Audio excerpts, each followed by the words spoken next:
And welcome back.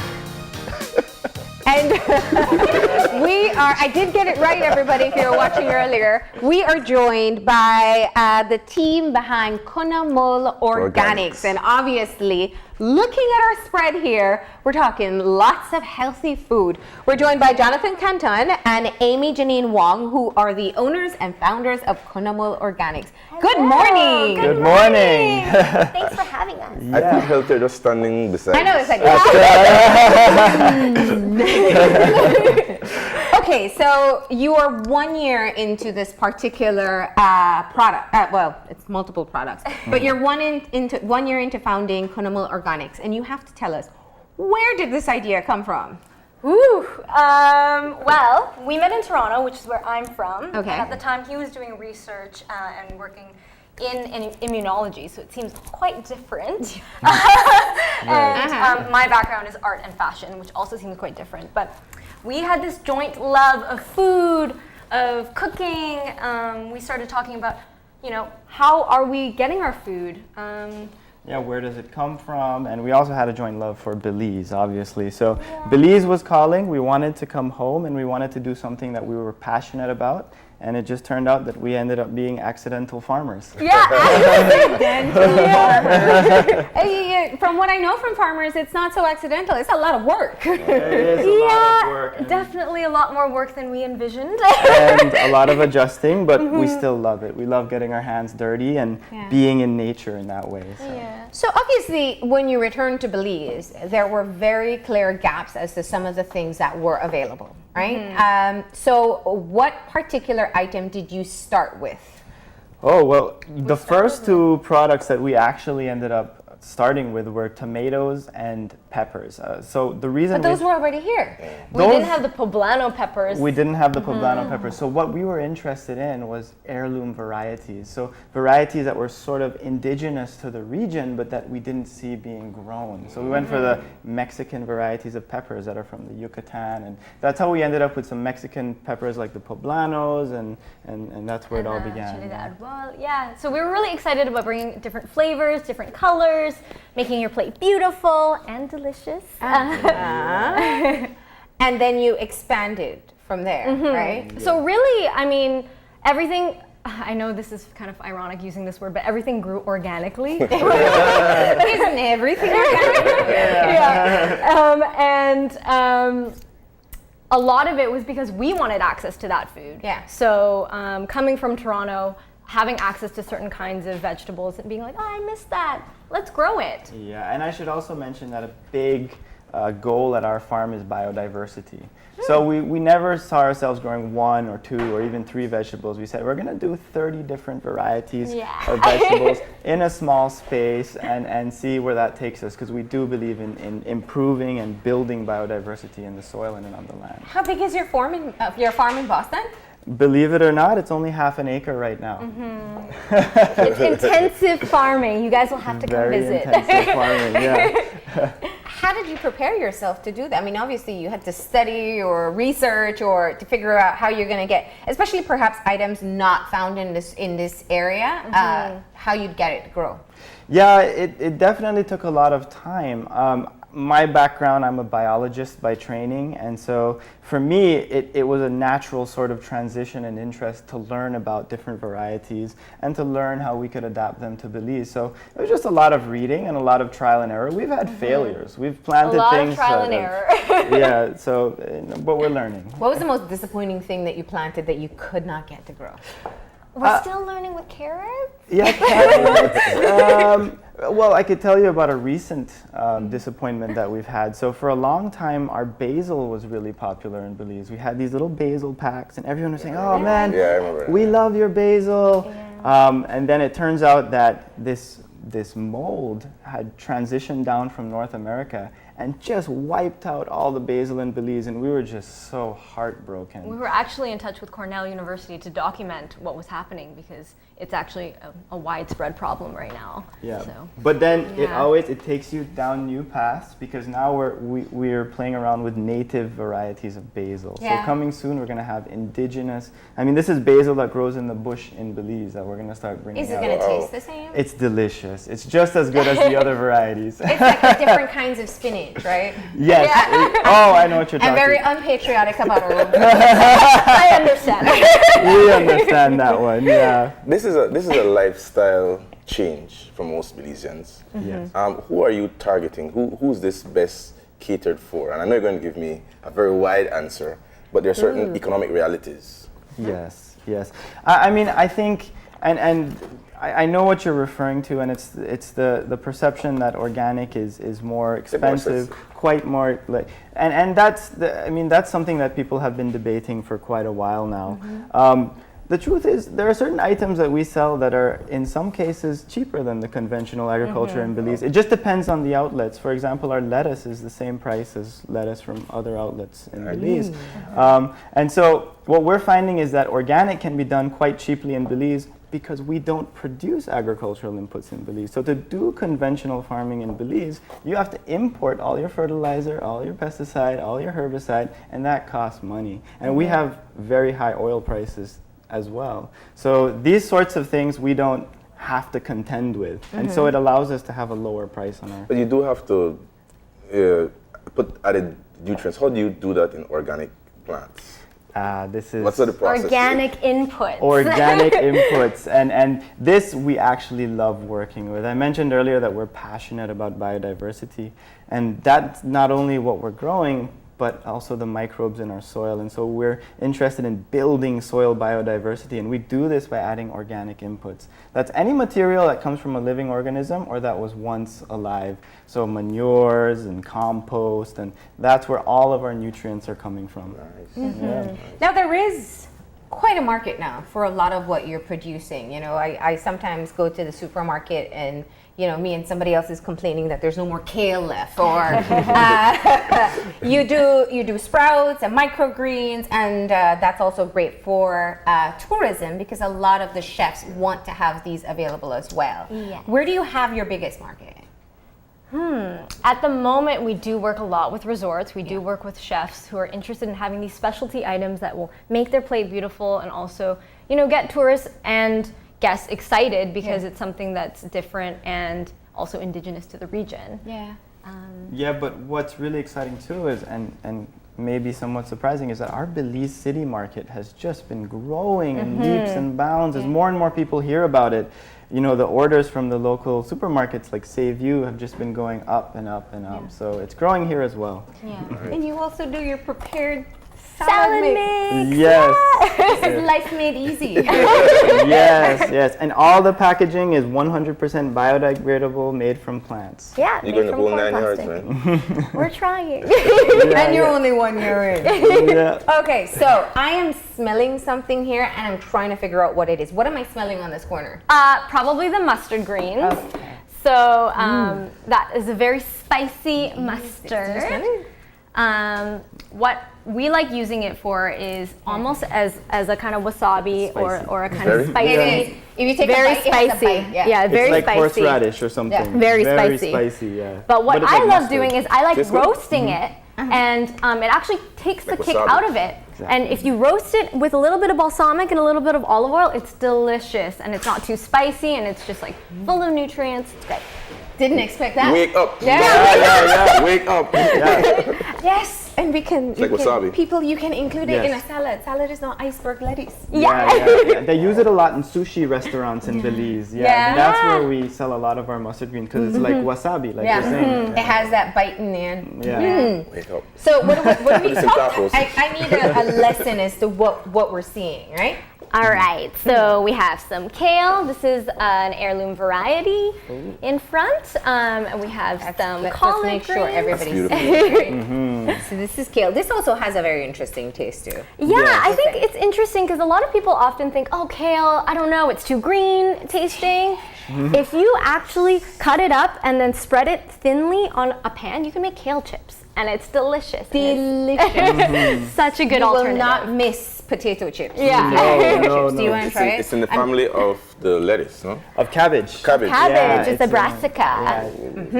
In fact, all of these are in the cabbage family right here. And then we have here. These are collard greens, so these ones will taste the most similar to broccoli. Okay. And also a nice alternative to broccoli. I don't like broccoli. I'll skip that one.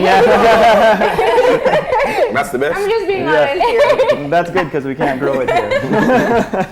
And then we have more in front here. We have some arugula, which I'll be showing you when I make the salad mix, and some dill, some cilantro. We have some edible flowers here, which are also included in our salad mixes. So often, our salad mixes change every week. So we have different types of microgreens, different types of lettuces, different types of edible flowers every week. So is there a bit of bitterness to the kale? And how do you offset that when you're making your salad? Well, I'm going to show you. Oh, Let's talk about these. Yeah. So, what made you decide we want to grow edible flower? Are all flowers edible? No. So Okay. please don't try at home eating all your flowers. I know people eat hibiscus, right? I see people Certain eat hibiscus, yeah, for the sorrel. You know how it started? It's quite interesting. So there's this moringa craze in Belize. Yes. Yes. Everyone's talking about Across moringa. the world. Yeah, and rightfully so. It's an interesting tree. But we have some moringa trees on our farm, and we saw it flowering. And so we said, oh, they say every part of the moringa is edible. Are the flowers edible? So we tried them, and when we tried them, they were just so good that we said, oh, let's ask some chefs if they want to try putting this in their salads or using it to garnish their plates. And the interest just took off. And so we had to then look into other types of edible flowers, and that's where that whole thing started. And that has really taken off in Belize. Marlene, this puts a whole new spin on Valentine's Day flowers. I know. So all of these are edible too. No. No, so Oh, these these are are all decorative. these are all decorative, and a lot of them are actually wild forage. So we Okay. focus on that. We organically grow flowers because we started growing flowers anyways for pollinators. But yeah, So if you do look in front, arrangements. we make arrangements as well. Yes. Yeah. What is there a difference in the nutritional value that you get from flowers as opposed to? That's a good question. I've always thought of them more as a garnish. I mean, there must be some nutritional value. Certainly, you'll be getting fiber out of the flowers, but other than that, I'm not so sure.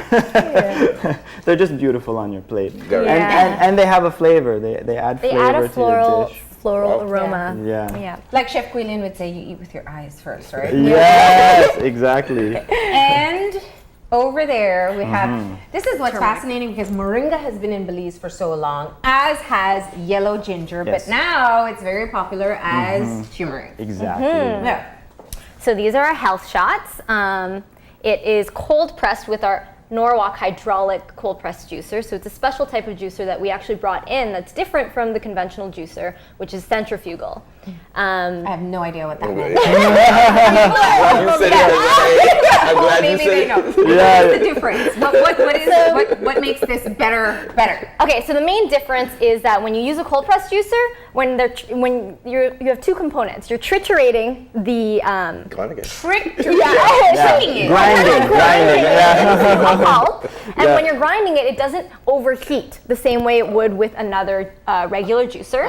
And then you take that pulp and you actually press it with a hydraulic press. So if you think about Like a car jack. yeah, like a car Same jack, it's like the technology. same technology. So it's very strong, and only through this technology can you really juice certain things like kale, yellow ginger. You get a lot more juice out of it. So this is just raw yellow ginger juice? With With citrus. a little bit of citrus. So we have grapefruit and orange from our farm. And he says Because yellow ginger is very potent. Yeah. So this is why this- it's a shot that we often like. How I like to drink it. I actually brought some cups so you could try. Is I actually like making it into a healthy soda. So if you add a little bit to your cup and then add a little bit of soda water, it's actually quite nice. I'll try that. Yes, it's very Okay. good like that. And I'm just spilling it everywhere now. it's overfull. But there has been a lot of interest in turmeric lately because it does have some anti-inflammatory properties. And you hear a lot of people in Belize actually taking the capsules of dried turmeric powder for arthritis and things like this. So that's why we said, oh, maybe people will be interested in the fresh organic turmeric as well. I think it was last year we had a conversation with the East Indian organizations, and we made a joke about it because I'll tell you one thing: if you look at East Indians in Belize, they don't age. Yeah. So the yellow ginger has been working for them a long time. Yes, no, for sure. And we also do another shot that we don't have here today. It's made from, you know, Sorosi that they use in Belize. Well, Yes. there's Also something I don't like. yeah. Please, no, I'm being on. You used to be forced to drink it. I know. But that was the leaves So there's a version of it that's actually from China called, we call it in Belize big sorose. It's like a massive sorose. version of the fruit. Uh-huh. But that one is very good for diabetics. Okay. And so people were asking us for it, and so we started making big sorose shots as well, which is a green shot. And it's cut with Yeah. lots of citrus, so it's not super bitter. It's actually quite refreshing. And cucumber, it has cucumber. Why shots though? I'm curious. Because I think that if you drink like with any all natural look health nervous, product, No. you don't want to take a lot lot of it. I'm I think excited. it's just to have a little bit. I will make it to the final segment if I take this. Oh! All right, get ready. Cheers. Yeah. All right, there you go. Cheers. So we're having turmeric shots with soda water. Soda water. water, So exactly. that's how I like to have it, because when you have it with It's refreshing. the shot on its own, you can have it. Yeah. So it's more potent if you have it as a shot. It's up to your discretion. I like extending it into a little beverage in the morning. Quite refreshing. Very refreshing, actually. Yeah. Yeah, it's got a little zing to That's it. it. That's Yeah, it. it gets you Zing. going in Yeah. the morning. So Yeah. Peppy. yeah, exactly. It's such a beautiful color. It is. That's the beauty of yellow I don't know ginger. if my teeth look that color now, but that's a different Yeah, story. your tongue does get stained if you eat too much. After we harvest this stuff and we're going around Belize City, people are like, "What's wrong with your you have hands? Why are you jaundice?" so yellow?" Like, we just were harvesting. This is very good. Yeah. This very is so cool. All right, so you're also going to show us how to make a salad. Yes. So I I have. love Amy's enthusiasm. Yes. I know. Sorry, guys. Yeah, she's very enthusiastic about salads. Yeah, so I love salads, and I think what happens is people often think, you know, I love salads, but I don't know how to make a dressing. At In home. Belize, we call it rabbit food because a lot of times you order a green salad and you get iceberg with shaved carrots. Yes. If you're lucky, get Stop. some. Yes. peppers. Yes, just stop.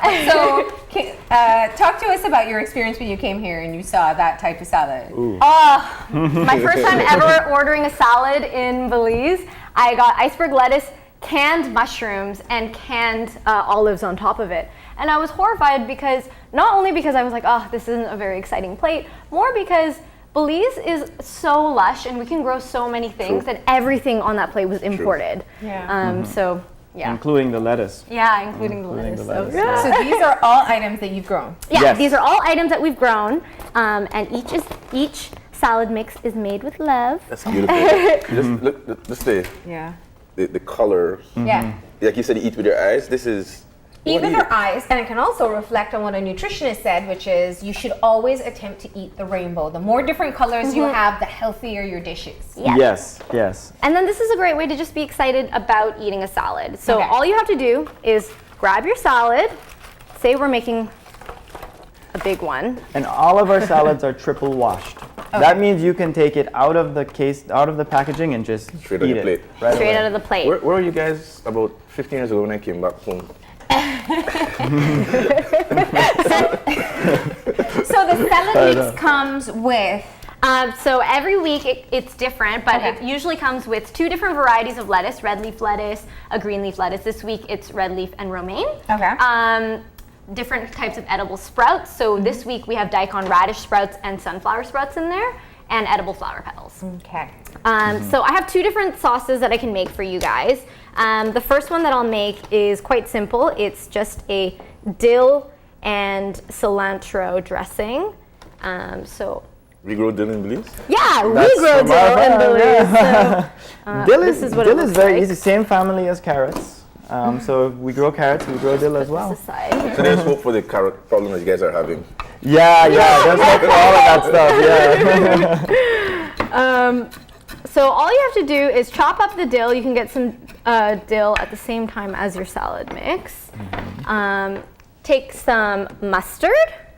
So you can also get this at Save You. Let me just grab a spoon. Any type of here. mustard? Is that Dijon? Yeah, this is a Dijon mustard. It's also organic. If you I put a little bit less than 1 teaspoon. Okay. And about a teaspoon of vinegar, white vinegar, or you can use apple cider vinegar as well. I wouldn't use balsamic because it's a little bit too strong. You put some local honey. My favorite honey mustard dressing. Yeah. But with dill.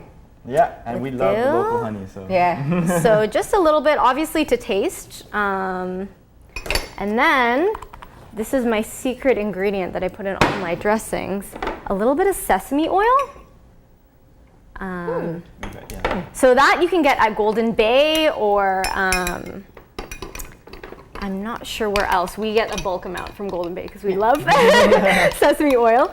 And then just mix your olive oil in. Oh, I smell the sesame oil. And then while you're mixing it, just make sure to like taste it. Put a little bit of salt. Sprinkle a little bit of pepper. And you really can't go wrong with making your dressing. It's about having No. fun Yeah. and to your taste. Exactly. And then what's great about a dressing too is you don't have to worry about the calories if you are on a diet or something like that. You don't have to worry about the calories. Oftentimes, a salad ends up being more unhealthy if you're buying all these prepackaged dressings just because of the preservatives and other things that are in it. So what I can do, because we have 2 different dressings that we're going to make today, but I will mix this for you, and then you guys can try it. There you go. So that was a very easy dressing that you can try at home. Easy, yeah. Now, for people who are viewing this segment and perhaps have not seen your product as yet, you have a farmer's market coming up in Belize City. Yes. Tell us about that. So this was an idea we had because what we wanted to see in Belize was more cultural events where people were going out and experiencing healthy food, experiencing local food. And we saw some of this movement beginning in San Pedro. They were having some farmers markets, but inaccessible to Belizeans on the mainland. And we wanted to do this in a historical place. So we chose Memorial Park. Smells good.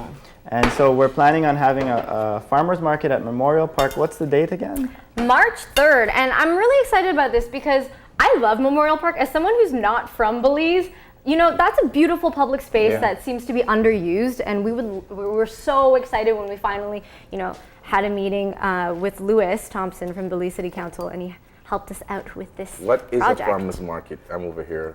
Yeah, it's yeah. I guess you don't go to the market, right? Well, even when you go to the market, you're not always buying from your farmer. Yeah. So they're purchasing from farmers. When you go to the farmer's market, Directly. you're speaking one-on-one with the guy who grew it or whoever grew your vegetables, and so you get to talk to them, give them some feedback on the produce, say, oh, can you grow this type of pepper? Maybe they'll grow it for you next time. So it's just a nice interaction between you and the producers of your food. Yeah, and I think in a way, for people who aren't necessarily exposed to vegetables, it's a great way to learn about different vegetables and really feel good about them because you know who's growing them. So, Wow.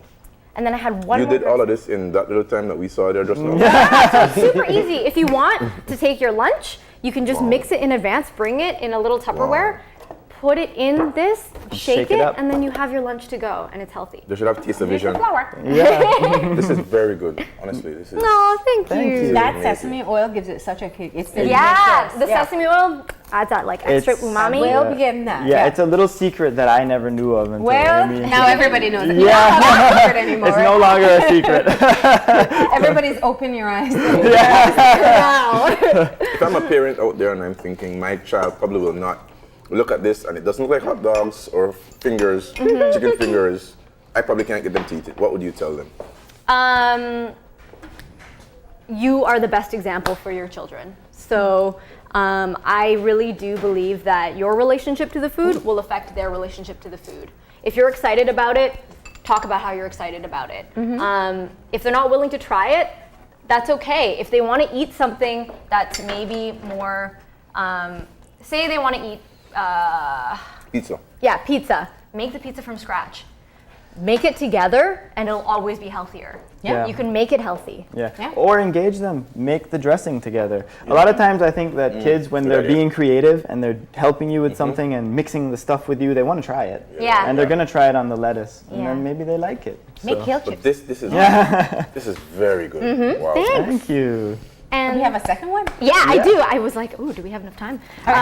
Okay, so this one is what I was going to tell you about for things like arugula and kale, if they're a little bit stronger and you're worried about the green flavor. So all you do is, how I eat our arugula is I chop it up thin, I put it in the bowl, We have another green mix here.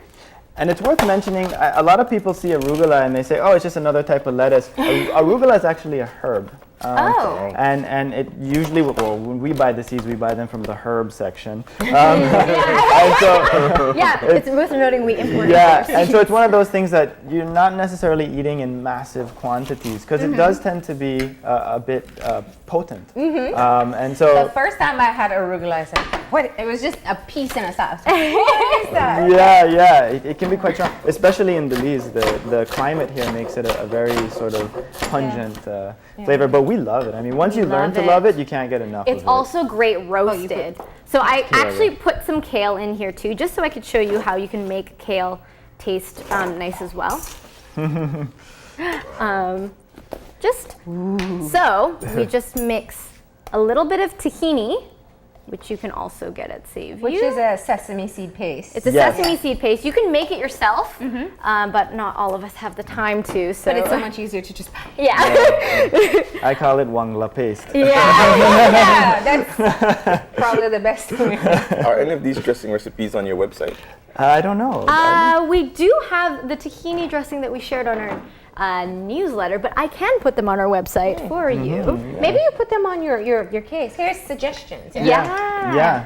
So, Kunahmul, Yeah. what does that mean? So Kunahmul is actually a Mayan name. That's the name of the farm that I grew up on. It's been in our family for decades. The name actually comes from George Price. He used to visit the farm quite a bit. He liked it, so much so that he suggested the name. And there are lots of iterations on what it actually is, but the one that keeps coming back is Love Nest. So, Love nest. yes, Yeah, because the farm is our little love nest. You know, Marlene, she's sneaking things over here, not telling us what she's doing. I know. Okay, so I was gonna say that basically it's the exact same recipe as a mustard salad dressing. The only difference is replace the mustard with tahini. Did you put dill too? No, instead of the dill, we'll put cilantro. So Cilantro yeah, and wanga. yeah, I know, a right? little kind of like Asian infusion. For those of you who are soap tasters, when you eat cilantro, you don't have to add cilantro. See, I said that the other day. Yeah, there are people that I had taste to soap. research it because it was just mind-boggling that people don't like cilantro. I know, I love it. I know. No, it's a gene. They It literally is. have a gene that they taste it like soap. Yeah, they it don't is. taste it the way we taste it. Yeah, no, Wow, it's a that's genetic Poor thing. people. I know. I have to make a confession. When I first came back to Belize, I was vegetarian for 9 years. And when I came back, I found that the culture in Belize doesn't encourage. I mean, they're not there at any forums. The cost was exponential. The expectation, Belizeans aren't picky eaters. Yeah. Give us rice, give us beans, and give us some meat. And when you talk about not eating those things, then there's no. Do you think that is changing, and do you think that businesses like yours will make an impact in changing the eating culture? I think it is changing. What we were encouraged by was when we actually came back a little over a year ago, we were like, oh no, you go to the restaurants and there's not very many vegetables incorporated. But when we would go to the grocery stores, we would see the young people coming out with lots of greens. So I think a movement has begun. And I think having this stuff available facilitates that movement. So I think that we are going to see a lot more of this sort of thing coming in all the restaurants and so on. You go to a restaurant and ask, what was the dressing made with? And I look at you like, what do you mean? Which brand? Yeah, I was going to say, yeah. Do you have eggs in it? Yes, it's mayonnaise, sir.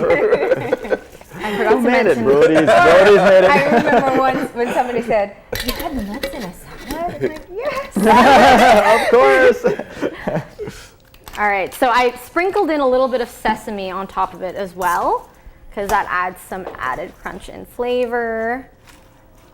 All right, and then I have these 2 bowls for you guys. But when you eat well, there's a different with the way you live, and so I'm really. I was on the website last night, your guys' website. Oh, cool, thanks. It's very nice. You guys have on there a portion, an icon on GMO. Could you talk about that a little and about? Yeah, so You know, it's just one of those things that we're passionate about. And I think Belize is very aware of these things too. I think we're very sort of conscientious about the environment and potential impacts on the environment. I think that's why Belize has a ban on GMOs.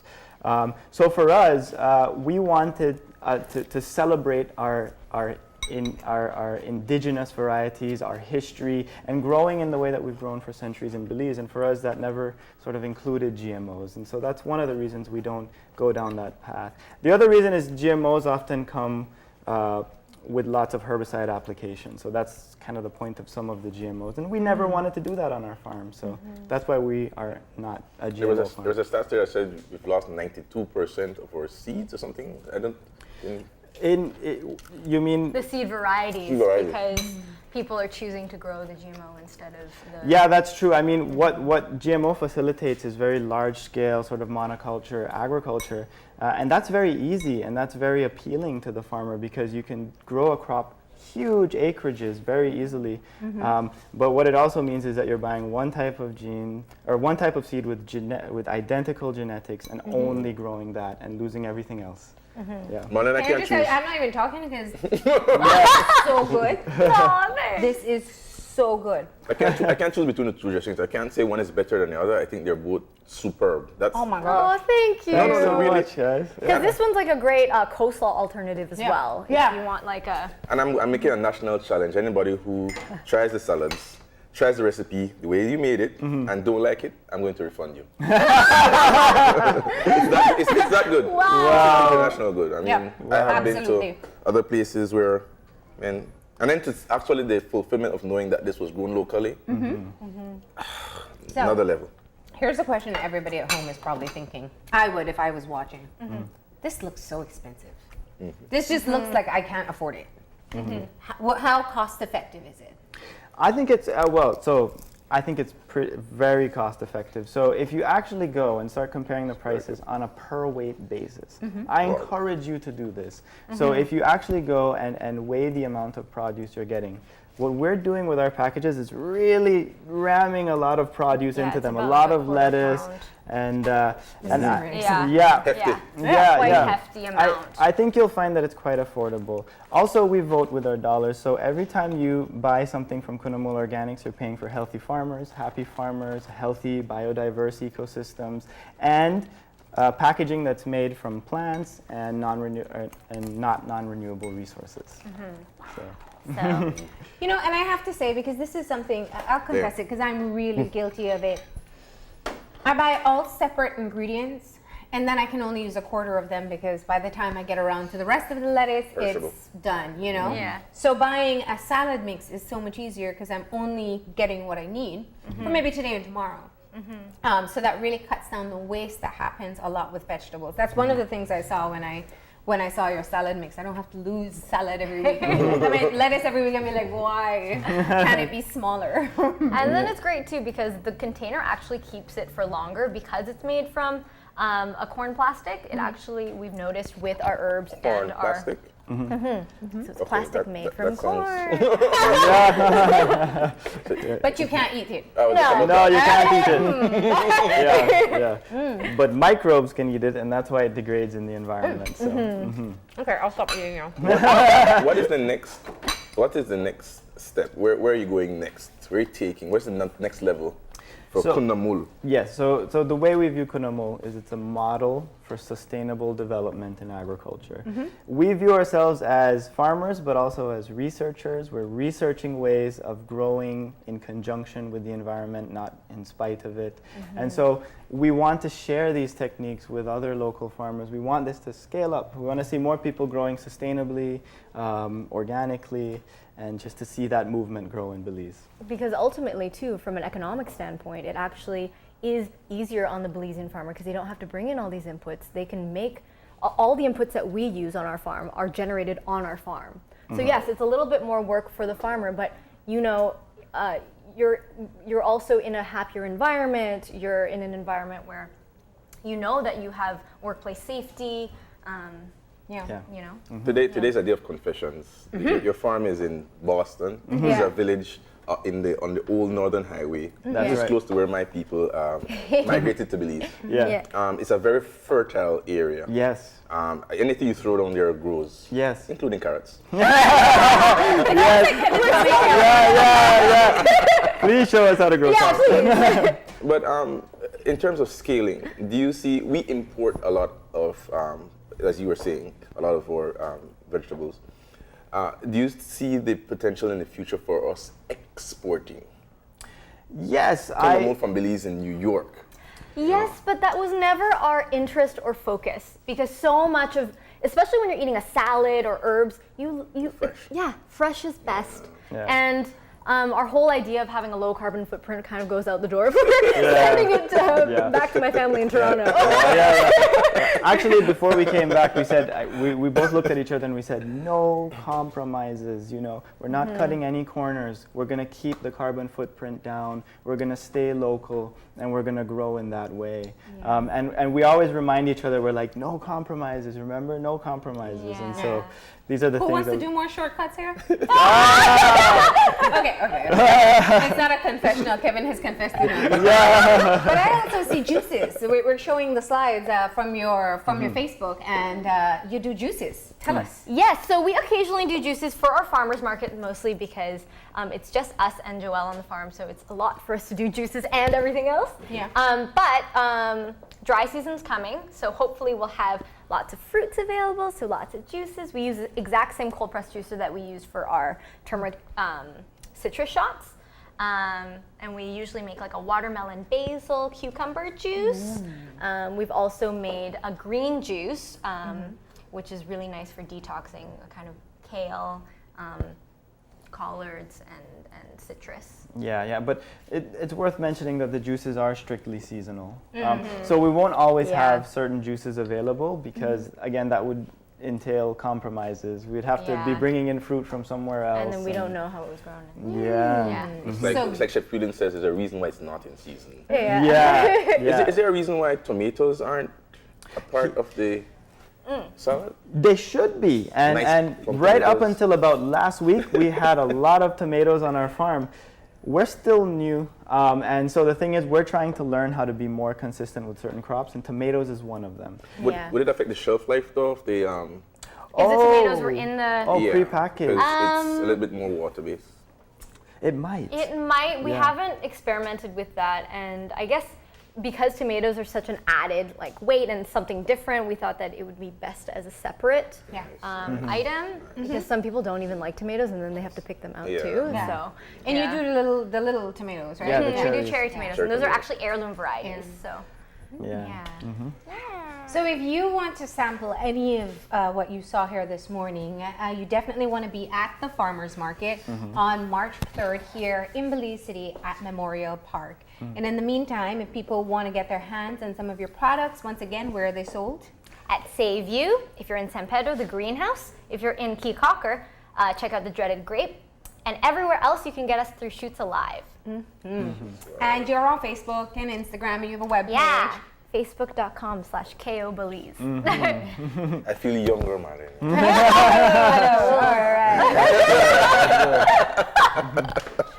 Can I ask one more question? So you have arrangements to the front, or those just you did those for display, or are you actually selling some of your flowers as well? We do occasionally sell the flowers. We're doing some specials for Valentine's Day as well. All of our flowers are organically grown and wild forage. So it's kind of an alternative to other kind of conventional flower arrangement methods because we don't use floral sponge, which is kind of detrimental to the environment. We don't use a lot of packaging. Everything comes in mason jars. It's freshly picked. Okay, there you go. Well, thank you for coming here and introducing us to Kunahmul Organics. Of course, everything grown right here in Boston. And definitely delicious recipes there. I think you have to add those to your site, but everybody has it here too, if they were paying attention. But thank you for coming in and sharing, and keep up the good work. And Thank you. Thank you so much for having us. I'll think for that. We're gonna go ahead now and take a break, and when we come back, we'll be meeting a mother and son team who are developing games. That's coming up after the break.